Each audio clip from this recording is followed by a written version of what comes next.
మీ ప్రేమలో ఈగో వల్ల దూరం పెరుగుతుందా? ఎంత ట్రై చేసినా గొడవలు తగ్గట్లేదా? ఆగండి, దీనికి కారణం మీరు చేస్తున్న తప్పు. మీరు గొడవ పడినప్పుడు గెలవడం ముఖ్యమనుకుంటున్నారు, కానీ ప్రేమలో ఓడిపోవడంలోనే అసలైన గెలుపు ఉంది.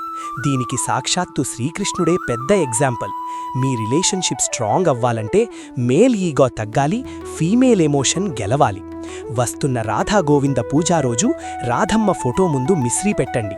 మీ పార్ట్నర్ దగ్గరకు వెళ్ళి మీ ఈగో వదిలేసి సారీ చెప్పండి. ప్రేమలో తగ్గి ఉండడంలో తప్పు లేదు.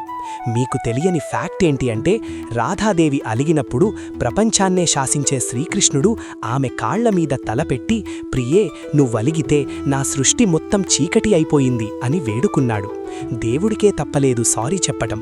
దీనిలోని సైన్స్ ఏంటి అంటే, గొడవలో ఉన్నప్పుడు బ్రెయిన్లో కార్టిసాల్ పీక్లో ఉంటుంది, కానీ ఈగో వదిలేసి సారీ చెప్పినప్పుడు బ్రెయిన్లో ఆక్సిటోసిన్ ఫ్లడ్లా రిలీజ్ అవుతుంది. దీనినే ఇమోషనల్ కెథార్సిస్ అంటారు. కాబట్టి మీ రిలేషన్షిప్స్లో ఈగో పోయి ప్రేమ నిలబడాలంటే లైక్ చెయ్యండి, గొడవపడ్డ ఫ్రెండ్కి షేర్ చెయ్యండి, కమెంట్లో రాధే రాధే అని రాయండి. Know the why before you worship. మంచి కథలు మరియు దేవుడి విషయాలు వింటుండాలంటే ఈ ఛానల్ని సబ్స్క్రైబ్ చెయ్యండి.